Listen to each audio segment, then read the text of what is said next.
กันได้กับทำความสะอาดยังบ่ทันเฮ็ดบ่โดยมีแต่ปัดอะไรมีแต่ปัดบ่แหละ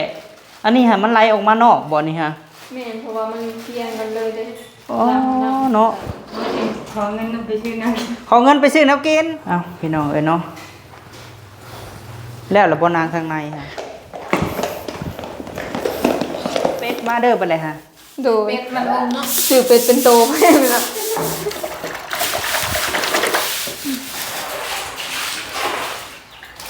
ข้างในมันเป็นสื่อมาปันเนาะอะไรก็ตัวนั้น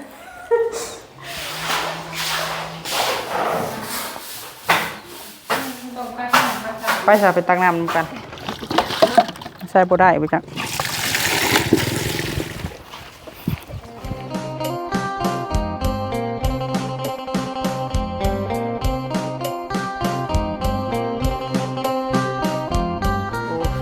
พี่น้องเนาะตอนนี้เฮากะ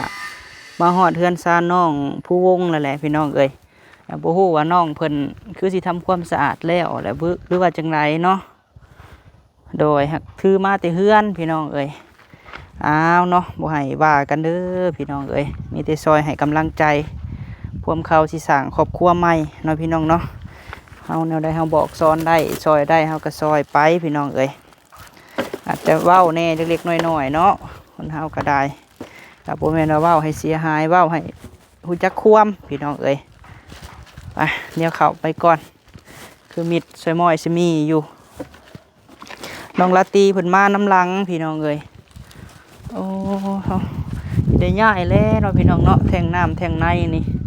โอ้สบายดีน้องลินโดยใส่น้องแหล่เด้เพิ่นเฮ็ดหยังอยู่พุ่นน่ะ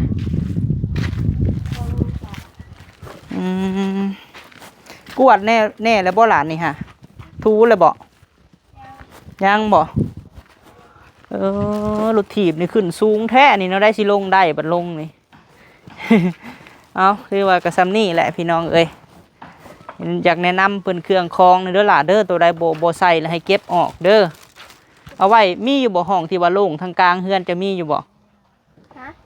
ทางกลางเฮือนน่ะมีห้องโล่งอยู่บ่ห้องที่ว่าเป็นห้องนะให้น้องเก็บใส่กระสอบไว้เด้อเครื่องมันบ่จบบ่งามโดยสบายดีล่ะสบายดีโดยใส่ปลาทองเด้เพิ่นไปโอ้เพิ่นให้เอิ้นสาวทองเพิ่นว่าย่านสาวทองเฒ่าพี่น้องเอ้ยเอิ้นสาวทองเอาเนาะ เดี๋ยวจังหน่อยจังเก็บก็ได้แหละอะล่ะซื้อนี่มาให้บ่แม่นซื้อออกมาแต่เฮือนอ่ะให้น้องลิ้นเก็บก็ได้เอามาแต่เฮือนอ้ายบ่ซื้อดอกเนาะได้เฮาซอยกันได้กับทำความสะอาดยังบ่ทันเฮ็ดบ่โดยมีแต่ปัดอะไรมีแต่ปัดไปซะเนาะจังหน่อยหมู่จะมาว่าเว้ากันกับน้องเพิ่นอยู่ไปซอยนางแหล่ก่อนว่ะใช้อันน้องสาบ่ได้มาบ่น้องสากับน้องธงเพิ่นบ่ได้มาว่านนี่เพิ่นซอยอยู่บ่ว่านนี่ซอยอยู่ไอ้ธงเพิ่นจ้ะโดยมาซอยกันแล้วว่ะเนาะบ่แม่นเฮาสิแต่งตลอดว้า ปีหนึ่งก็บ่แม่น 2-3 เทื่อเธอสบายดีเด้อสบายดีวันดีมาแต่ไส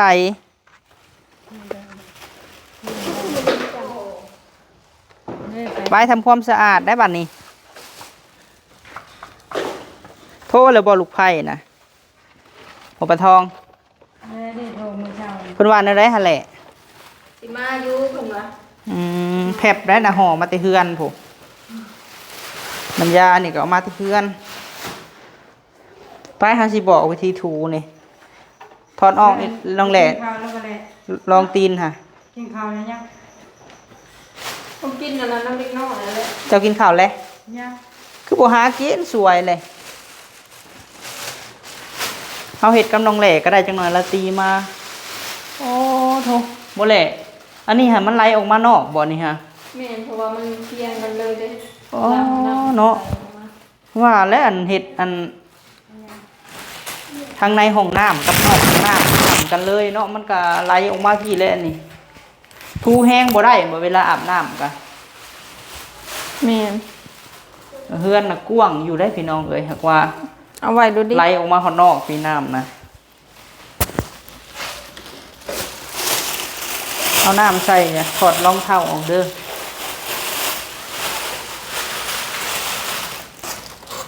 เพิ่นเอาลงเบิดและเครื่องคองเพิ่นพี่น้องเอ้ยเฮือนน่ะกว้างได้เฮือนน้องแหล่นี่คักไปลีสร้างให้พี่น้องเอ้ยบ่ได้หัวบ่แหละฝนตกบ่ได้หัวบ่ บ่ได้หัว โอ้เพิ่นก็เฮ็ดคักเนาะลงใส่กันเลยบ่ห้องน้ำนะ บ่ได้แบบคนละห้อง เดี๋ยวลงใส่กันซะเถอะ สิกินข้าวนี่นี่วันแนวกิน บ่มีแนวกินโอ้บ่ได้ถือมาแล้วแนวกินเนาะแหละ ถืออันนี้มาให้เลยไปหาหยังมากินบัดนี่กินแจ่วมักเผ็ดบ่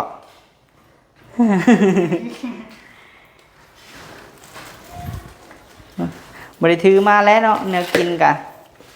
ไปหาหยังกินก็ได้กินแจ่วมะกอกพุ่นแหละมันจังอันนั้นเนาะ ลิ้นหาหยังหาคุดจิรอบ่หาคุดจิรอบ่มาป่นไปเอาเฮ็ดอันนี้แหละ เอานำมาให้แหน่ อยู่ในบ่มีบ่นะ ให้เอ้ยลิ้นน่ะล่ะบ่มีแล้วอยู่ในเพราะว่าบ่ได้อันนั้น โดยบ่มีหัวแนวเสร็จตีนสำเนาะพี่น้องเนาะดีกว่าใครทูใครกว่าบ่ทูได้นี่เนาะแหละเนาะ โดย เจ้ามีแต่ปัดกวาดไว้ซื่อๆแม่นบ่ แม่น ห่วง แต่ ที่ ว่า เงิน ทัน เพิ่ ได้ นนี่ ถู พี่น้องเอ้ยสายไฟระยุงระเยงหันวันทองมาจังให้เพิ่นแปลงเนาะไผมาใส่ให้ดอกไฟหั่นแหละ ทั้งเวลาเพิ่นมาใส่ให้ก็ไว้โทร สร้างหล่าเนาะ สวยกันตอนนั้น โอ้เท่าติด เพราะว่ามันก็แบบจักสิว่าแนวใดเพิ่นก็เลยใส่ให้แบบพอได้ไต้อิหยังแหละ โดย ขอเงินไปซื้อน้ำ ขอเงินไปซื้อแนวกิน โอ้ยเนาะมีเงินอยู่บ่บาดนี่ฮะ น้อยโพรตีลินนำนี่ อย่างไรแหละมีเงินอยู่บ่เอาให้แม่มึงดูห่ะ มาจะไปซื้อน้ำกินนี่ บุ้ม ซื้อหยังซื้อแนวกิน ซื้อเอนปิ้งแค่นี้บ้านทานนี่แหละนี่ ไปกับไผบัดนี้ย่างไปน้องแหล่มีบ่เงินให้แม่น้องแหล่ บ่มี บ่มีเงินให้เราได้สบาทนี่ ซึ่ง บ่มีแหล้วเนาะเฮ็ดจังได เฮาก็บ่มี เพราะมันไม่ได้หาเงินตัวจากพื้นกองทานนั้นไม่ได้หาเพียง บ่ได้หาหยังมาซอยและเฮาก็มีแต่อันนี้แหละมาซอยเนาะไปหาหยังไปหาหน่อไม้บ่มากิน เดี๋ยวเราสิไปหาหน่อไม้ก็ขายเฮ็ดเวียกนั่น นั่นแหละมันก็เวียกงานเนาะยังควงหน้าอยู่ ว่าประหยัดเงินไว้ซื้อหันซื้อนี่แหล้วเนาะ โดย มันยังก็ยังบ่มีปลาทองเอ้ยไปหาหน่อไม้บ่บัดนี้ฮะ ไปหาหน่อไม้ สวยเลยฮะก็สิไปหาหน่อไม้พี่น้องเอ้ยไปซะเนาะบ่มีให้แล้วเฮาก็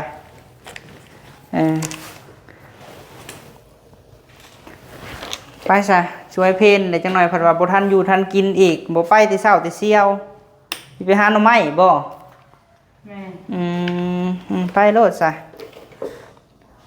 เมื่อเช้านี่ก็ดูห้องน้ำ ทูห้องน้ำพี่น้องไอ้ทูแล้วบ่นี่ฮะ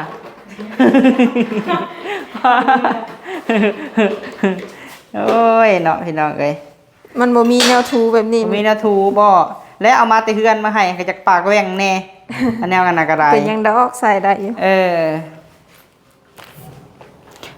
ทูอันเช้านี่บ่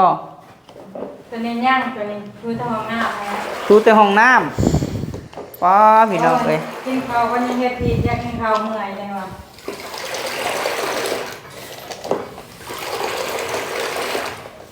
อันทางในหันเนาะในห้องน้ำนั่นมันเห็ดเพียงกันเลยกับตัวนอกเนาะแต่บัดนี้เวลาอาบน้ำอาบหยังเลยมันไหลออกมาบัดนี้เนาะอันนี้ให้งบเบิดบ่แหละที่ว่าบริปูกะโลนี่นะ แม่นมันเป็นเฮือนครัวก็เลยบ่ได้ปูกะโล กว้างได้แหละเฮือนเจ้านี่กว้างเนาะกว้างก็เฮือนอ้ายแล้วก็งามได้พี่น้องเอ้ยเอาไปโลดเด้อซันเดอร์โอ้ยพี่น้องเอ้ยไปหาหน่อไม้ว่าซั่น ทูในห้องก่อนว้าย 10 โมงยังเลย น้ำ ทู เบียร์ แต่ในห้องจะออกมาเลยก็ปิดไว้อันไปเอาอันนะก่อนไปลิ้นไปเอาเสื้อที่ว่ามันเปื้อนมาเหยียบซะก่อนเพราะว่าอย่ามันเปื้อนนี่บัดเลยจังซื้อแนวเซตตีนค่ะเนาะแหละเนาะ โดย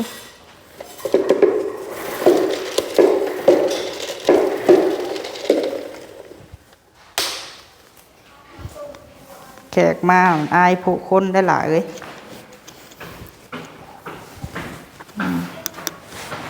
ถูออกมา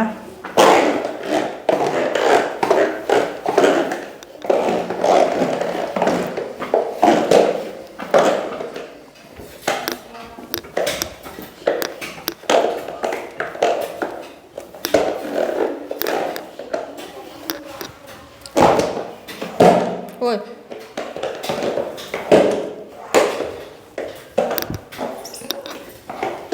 จังหน่อยลาตีมานำลัง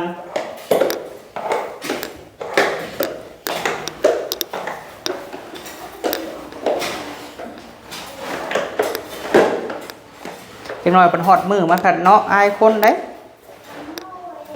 ในบอกในบ้านเพิ่นมากกับเม็นเหี่ยวพึ่งมีอยู่บอกผ่าขาดมาเหยียบนี่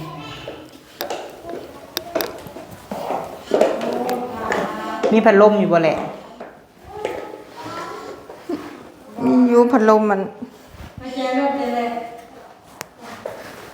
เพิ่นเป็นบ่ขับรถนั่นแหละ บ่เป็นแม่เฮานะมี เป็ แต่ น นา อะไร ง จะ ลิ้น ถาม นั่น หา แห กระ ละ เจนางลิ้นเป็นบ่ครับนะ ได้อยู่ เออช่วยนะสิได้อยู่บ่เหมือนเขาหาเบิดแล้วบ่หน่อไม้นะ ก็เจออยู่ไสนอกบัดนี้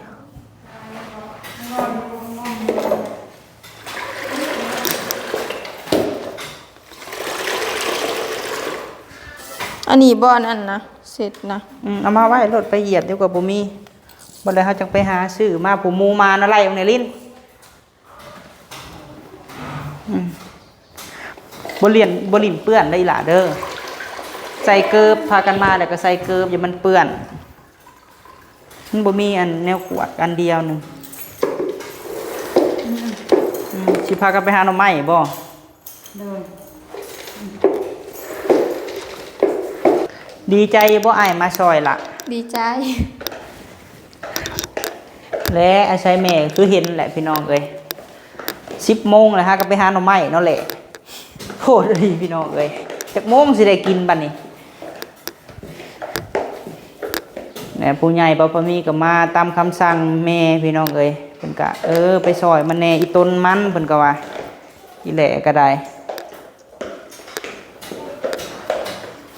มื้อใดก็อันผู้บ่าวเจ้าสิมาหั่นล่ะ ลงมามื้อนี้แล้วขี่ขึ้นรถ ล นะ งมามื้อนี้ แต่ว่า ได้พักผ่อนอยู่บ่มื้อฮะ ฮะเปิงคือสิบ่ได้พัก สิบ่ได้พักหรือว่าและมื้อหาเดินทางหลายกิโลอยู่พี่น้องเอ้ย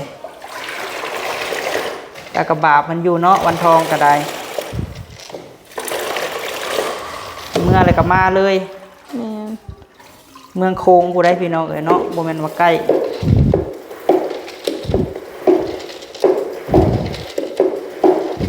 เอาแหละบ่น้ำในห้องน้ำนี่คนเข้าบ่ แม่นมีแต่ตักอยู่พุ่นแล้วคนเข้ามา สร้างว่าน้องคิดว่ามีท่อยาวบ่แม่นบ่ซะเฮ็ดจังได๋พี่น้องเอ้ยบ่พอมีสิทูซอยน้องมันก่อน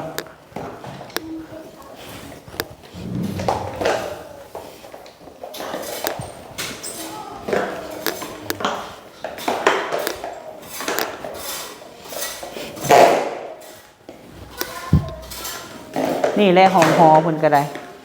ตัวเพิ่นสิว่านี่แหละห้องนอนเจ้าน่ะเนาะบัดห้องหอก็แม่นบ่ แม่น บัดผูกแขนผูกหยังกับเขานี่แหละพี่น้องเอ้ยเอ้าพี่น้องเอ้ยเนาะแล้วล่ะบ่นางข้างในฮะ แล้วล่ะ มากวาดอัดไว้อัดไว้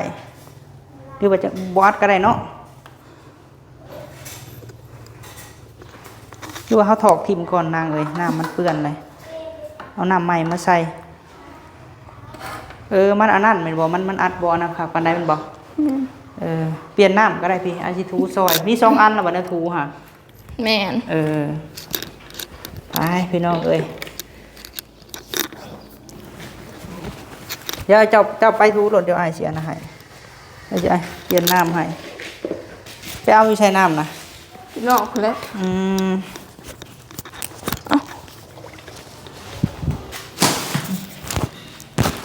นะไปทูรถไอายเสียนั่นดอกไปทองดอกอุ้ย อ้าวเปื่อนหมดเลย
เราเสร็จตีนกับตรงนี้เนาะไป10,000ในหันรถมาใส่อันหนึ่งอยู่ใส่ทางป้ารถเด็กน้อยให้อยู่นอกค่ะชื่อให้ชุดนั่นบ่นี่ค่ะคือบ่ได้แล้วนี่ค่ะล็อกไว้บ่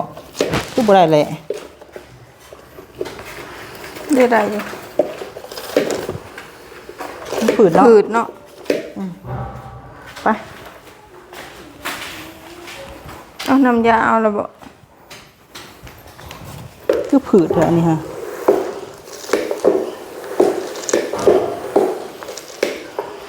เอามาใส่น้ำยานะเงื่อนน่ะงามอยู่พี่น้องเอ้ยแต่ว่าบดอันนั้นเอาบ่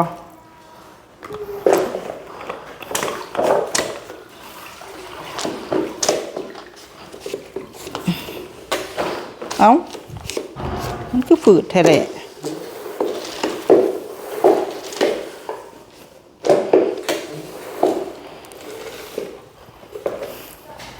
ทูแต่พี่บอกก่อนนะ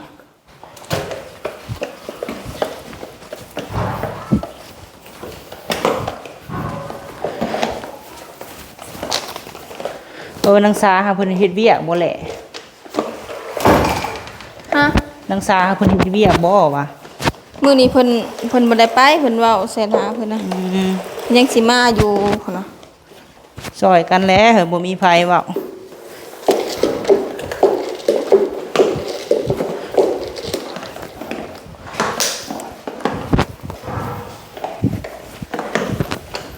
ตัวนี้มันอันนั้นบ่ได้ฮะ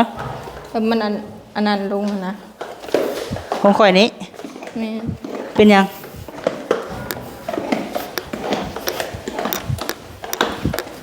เอาอันนั้นแหงเพราะว่าจักของข่อยนี้บ่ของเฮา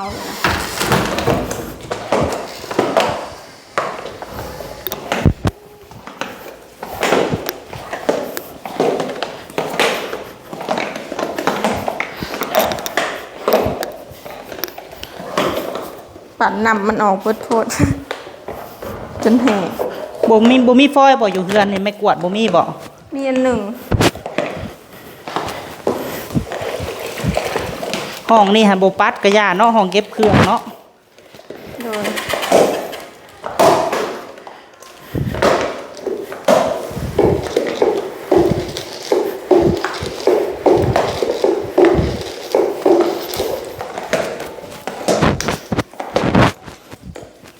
เป็นคืนอยู่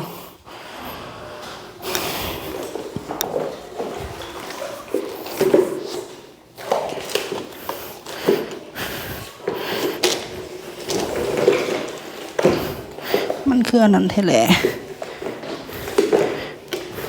บ่อยากอันนั้นเนาะอันนี้นะ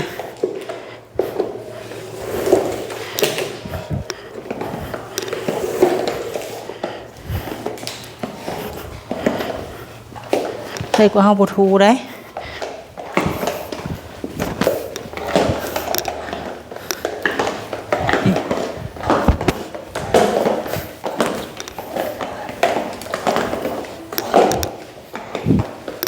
จักพี่สั่งได้นั่นบ่ตีนหมูตีนหมาเนาะ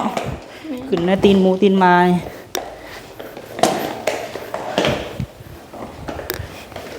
ล้ำอีกบ่บ่เลยมันอะไรนี่แหละล้ำมีได้เนาะมันแห้งก็ล้ำอีกบาทหนึ่งก็ได้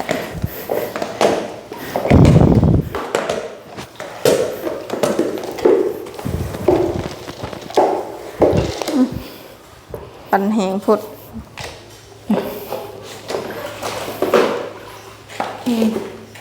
เป็นน้ำนี่จักน้อยมันจะออกคือบ่ปิ่นเลยแดดมันคายยัง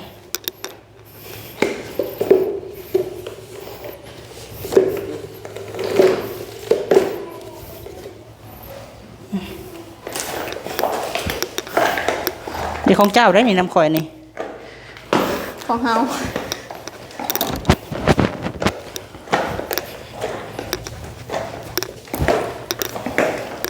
มาซอยกันพี่น้องเอ้ยอีต้นจักยามได้แล้วสิมาเนาะแม่จันน่ะเนาะแม่นบ่ทันกินข้าวเช้าบ่เจ้าน่ะเฮาน่ะกินแล้วแจ่วมะเขือ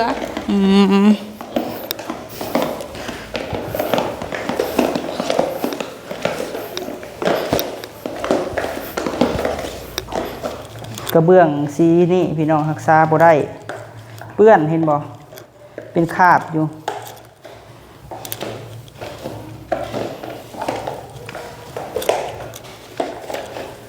ถ้าว่าเขาทูทุกมือก็ยังเปื้อนเนาะบ้ามือก็ยังเปื้อน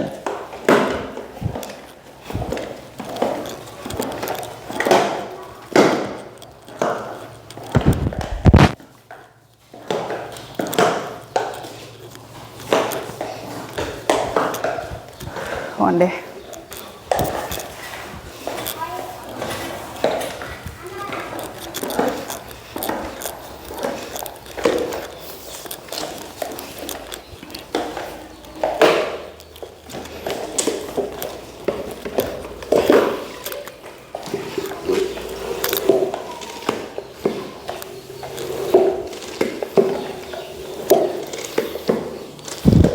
ยับไป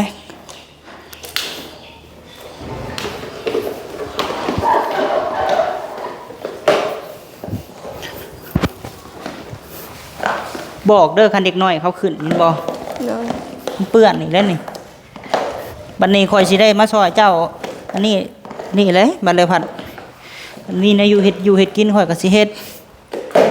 แต่ว่าคันเห็ดกินนี่มาพี่น้องคันว่าเห็ดอยู่พี่นี่คือสิจักสิวันอะไรเนาะมันแห้งว่าเฮือนข่อยอันนั้นก็ยังบ่อันนั้นนะมันบ่มีน้ำได้เอาอยู่ใช้น้ำนี่ฮะโปมเอาบ่กูจะไปอยู่เบื้องนั้นกันนะน้ำสางหั่นแหละ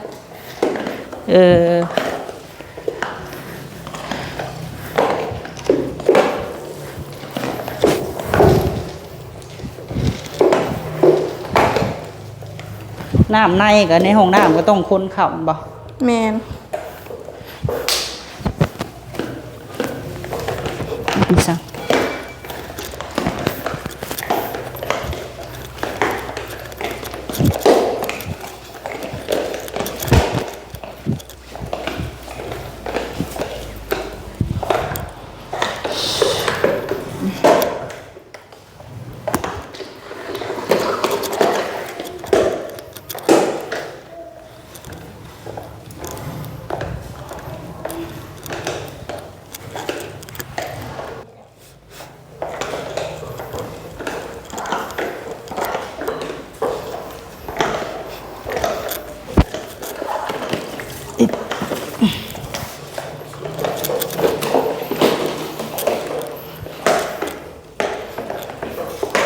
ยามเวียกกับซอยกันแล้วมันบ่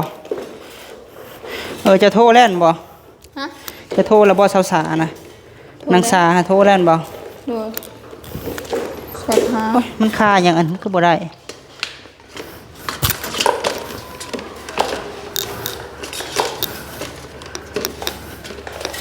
อืมนี่บอกเอาบปิ่นซ้ำ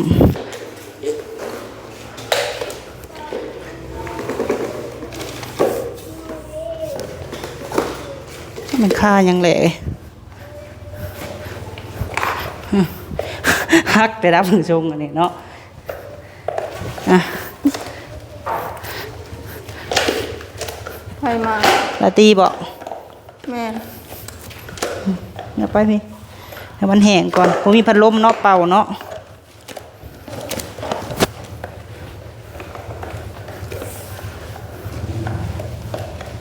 ยังทุน เบิ่งขอสิเฮ็ดเองดอกเป็นทอดมื้อนี่ก็ล้ำอีกเด้อ โดย เอาอันนี้ชั่วข้าวก่อนเอามาให้เลย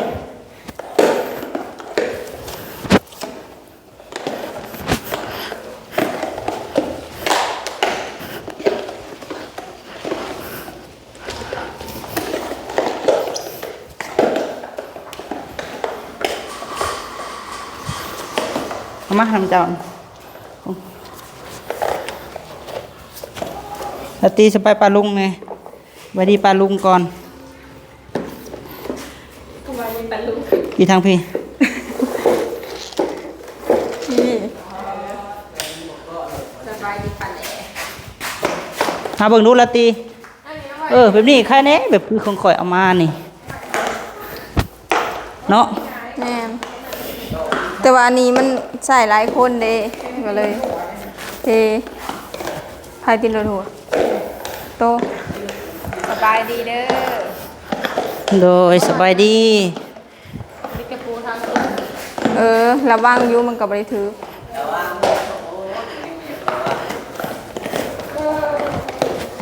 หาแนวมาเสร็จนี่แหละนี่ โอ้ยันถึกซอก เอาไปเอ้ยเดี๋ยวไรใครย่อยพี่น้องเอ้ย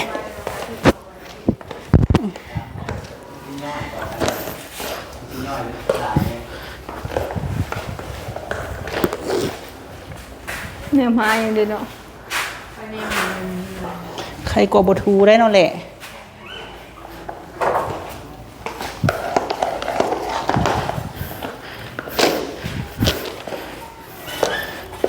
ไปกันเรียบร้อยพี่น้องเอ้ยสบายดีเด้อบอกเก่งโดยเห็นบ่ปลาทองไปหาหน่อไม้กินนี่บอกโดยปลามาซอยเพื่อนพี่น้องเอ้ยคือว่าเพื่อนคนนี้ใหญ่กว่าเพื่อนเฮาเนาะละตีเนาะใหญ่หลายเลยพี่น้องเอ้ยพวกแม่นโอ้7-8 เมตรผู้บ่จักเนาะลวงสั้นเนาะลวงยาวนี่บ่แม่นฮอด10พุ่นบ่10ปลายผู้บ่จักเนาะ8 คูณ 12บ่8 เมตรพุ่นแหละเนาะใช่ไม้ข่อยอันหนึงอยู่ใส่โอ้อันนี้อันเดียวละตีเอ้ยมีหายละตีได้บัดนี้คืออะไรแล้วพี่น้องเอ้ย อีลุยละตีเจ้าออกความคิดเห็นซอยข่อยมึงดูนี่ระหว่างเฮาเฮ็ดกินอยู่เฮือนเฮาเลยใส่รถมาตอนเช้าและเฮ็ดอยู่นี่อยู่นี่ก็อยู่ปุ่นกันอยู่นี่แล้วพออยู่นี่มีน้ำ บ่มีน้ำเลยจักสิเฮ็ดแนวใดน้ำในก็จักสิใส่ น้ำมันนี่ บ่ ก็เป็นแค่ทอแล้วนี่ก็มีซ่าก็ได้แล้วเนาะซ่ามันก็ทำ จักสิเฮ็ดแนวใดพี่น้องเอ้ย ติดอยู่แต่กระถางบ่มีกระถาง กระทังก็บ่มีคันเฮาสิไปยืมผัดใช้ก็ยืมบัดนี่ความหมายหั่นนะอันนี้นะเอาโฟมแหละความหมายบ่ยากดอกเนาะเอาโฟมเอาใส่ในอยู่แนวกินนี่เอาโฟมถ้วยโฟมใส่ข้าวปุ้นเนาะสมมุตินะแฟบเอามาอยู่แฟบค่ะทีแรกพี่น้องเอ้ยสิพื้นเฮือนกับพื้นห้องน้ำนี่มันซึ่งซ้ำกันเลยหั่นนะ เอา ซ้ำ ไม้ กัน มานำเลยเฮ้ยได้ไม้ มันเลยไหลมาพี่บ่น้องผู้วง แม่น สูงกว่าใช่ไหม น้ำไปหาอะไรเพื่อน คอยเอามาแต่เฮือนเพิ่นเด้อค่ะ น้ำหาอะไรเพื่อนมันเราเห็น ไผเฮ็ดนะ ลุงแหมผู้จักสื่อเลย ได้ใส่อันนี้ฮะ บางทีกับอาจจะเป็นผู้อื่นมัน อาราตีคัดอ่ะ คัดเลยวันนี้ เอาแฟบมาแหละ ใส่นั่นบ่ ฮะใส่หยัง ใส่เนี่ยคัด เดี๋ยวใส่น้ำแล้วก็ใส่แผบแล้วก็ทูเลยแหละ ลาตีคือแท้ คือแม่บ้านแท้นี่เนาะขออนุญาตได้พี่น้องเด้อเนาะ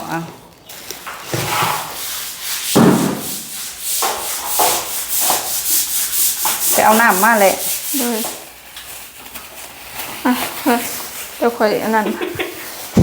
ยังกันตี ยัง ไปทำความสะอาดห้องน้ เอาก็ใส่ไปนี่แหละ ตักน้ำมาเด็กน้อย ำน้ำ ซื้อเป็ดมาเด้อไปเลยค่ะ โดย เป็ดมันลงเนาะ ชื่อเป็ดเป็นโตไปแล้ว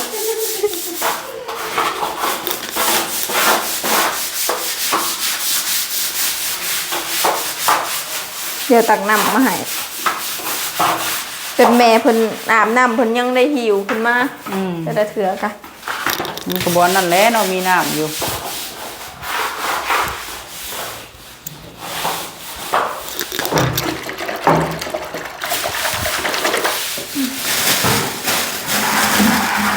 ปกตินี่พื้นเฮือนกับพื้นห้องน้ำนี่พื้นห้องน้ำสิต่ำหรือว่าก่อดินบล็อกเนาะตีเนาะ มันต้องสูงขึ้นประมาณ สูงคือเฮือนเฮาค่ะ อันนี้มันสัมกันเลยพี่น้องแล้วน้ำไหลมาพี่มันกระบอกนั่นแหละไป ต้องมีน้ำมันคัดอยู่ในทางไหนมันคัดได้ น้องเคยหิวพี่น้อง ต่อก ดไว้หากันได้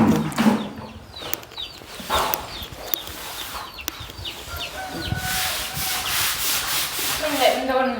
มันกระโดดมันกระดังเนาะ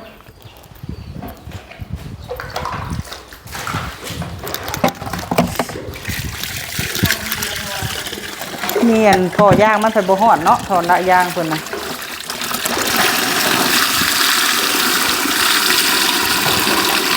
นี่แหละเขาว่าเพื่อนแท้พี่น้องบ่มีถิ่มกัน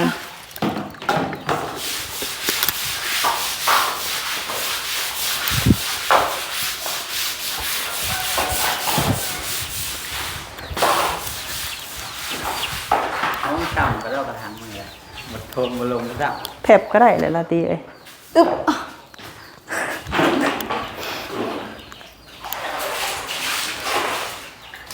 ข้างในมันหนังสือมาคัดเนาะคุณหนู อะไรก็ ตัวนั้นคัดมาได้ บ่ได้มีแนวไหนอันหนึ่งคล้ายๆเนาะบ่มีเนาะ ปลาก็ เป็นหยัง ยังงง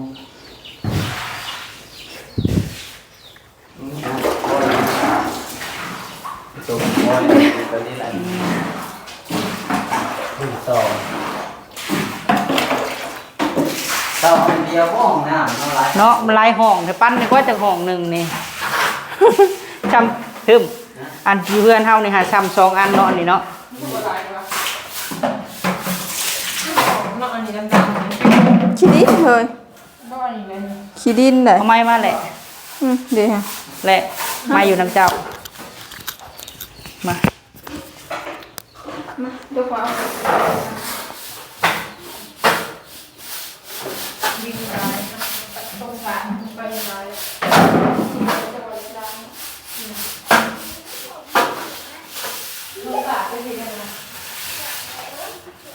เขาสาบคักอะไรเนาะเพื่อนนางแหล่นี่ เรียก เรียบคักอะไรพี่น้องเอ้ยเดี๋ยวเลย ตรงไปข้างหลัง ไปสาไปตักน้ำนำกัน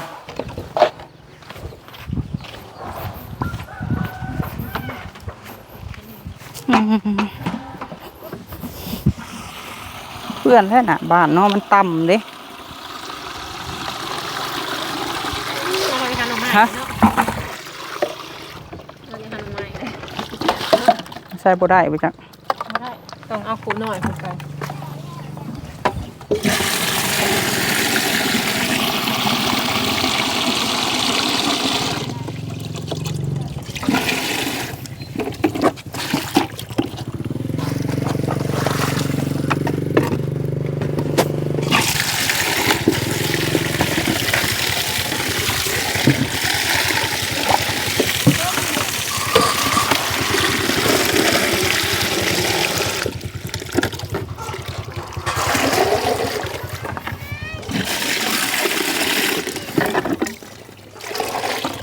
มาเด้อไม่หิวน้ำเด้อชุมเด็กน้อยเด้อ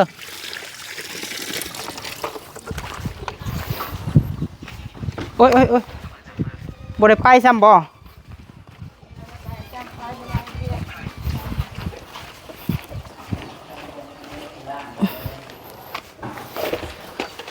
ไปแม่นสิแหละมักเด้แบบสิ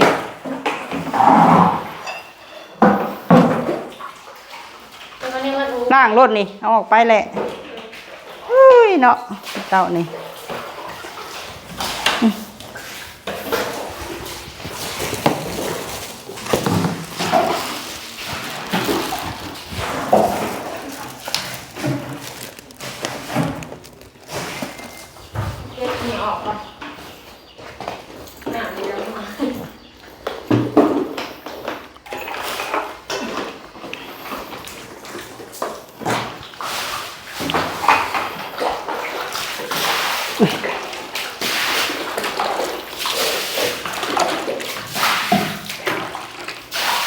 ทุกขวดก็ขวดเอาไปตัวนี้ค่ะ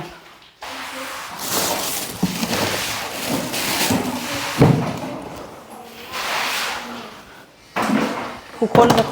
นอันนี้เป็นค่อยว่าต้องล่างเนาะลาตีเนาะนี่เนาะ